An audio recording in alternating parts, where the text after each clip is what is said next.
Hello everyone, সবাই কেমন আছো? আশা করি খুব খুব ভালো আছো তোমরা। আমিও খুব খুব ভালো আছি বন্ধুরা। সবাই খুব খুব ভালো থেকো। তো কদিন ধরেই রিলস একদম বানাতে পারিনি, বুঝলে তো বন্ধুরা। অনেকই ব্যস্ত ছিলাম, অনেকই ব্যস্ত ছিলাম। 9 তারিখে ভাগ্নির বিয়ে ছিল, হ্যাঁ।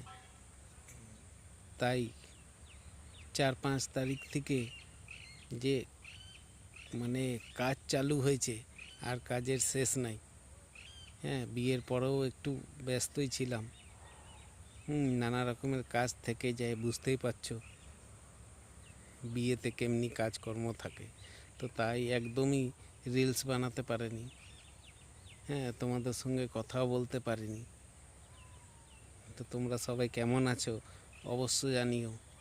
আর আমার ভাগ্নির হাজব্যান্ডকে খুব খুব তোমরা আশীর্বাদ ভালোবাসা দিও, যাতে ওদের চলার পথে জীবনটা খুব সহজ হয়ে ওঠে, খুব সুখে শান্তিতে ওরা সংসার করতে পারে। তোমাদেরকে দেখাবো ভাগ্নি আর ভাগ্নির হাজব্যান্ডের ফটো শেয়ার করব তোমাদের সঙ্গে। এখনও পর্যন্ত পোস্ট করিনি, রিলসই বানাতে পারিনি। নিজের যে ডেলিকার কাজ ওইটাই আমি করতে পারিনি। হ্যাঁ, 2 সপ্তাহ বেশি হয়ে গেছে আমি রিলস বানাইনি। মাঝে একদিন বানিয়েছিলাম একটুখানি, কালকে একটা ছেড়েছিলাম। তো আজকের থেকে মোটামুটি একটু অনেকখানি ফ্রি হয়েছি, বুঝলে। তো তাই তোমাদের সঙ্গে শেয়ার করলাম কথাটা।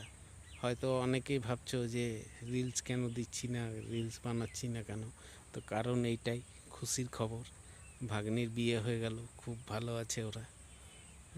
তোমরা খুব খুব আশীর্বাদ দিও ভাগ্নি আর ওরা হাজব্যান্ডকে।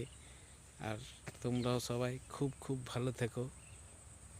অবশ্যই তোমাদেরকে ভাগ্নির আর ভাগ্নির হাজব্যান্ডের ফটো শেয়ার করে দেখাবো, দেখে জানিও তোমাদের কেমনি লাগলো। তো এই কাজকর্ম করতে করতে আর নিজের এই কাজ ভুলে গেছিলাম। অনেকটাই সব কিছু তো বুঝতেই পারছো, কাজ না করলে ক্ষতিটা। তো এই ক্ষতিটা তো মেকআপ হয়ে যাবে। একটা ভালো জিনিস হয়ে গেল, ভাগ্নির বিয়ে খুবই ভালো মতন সুস্থভাবে, খুবই সুন্দরভাবে বিয়ে হলো ভাগ্নি।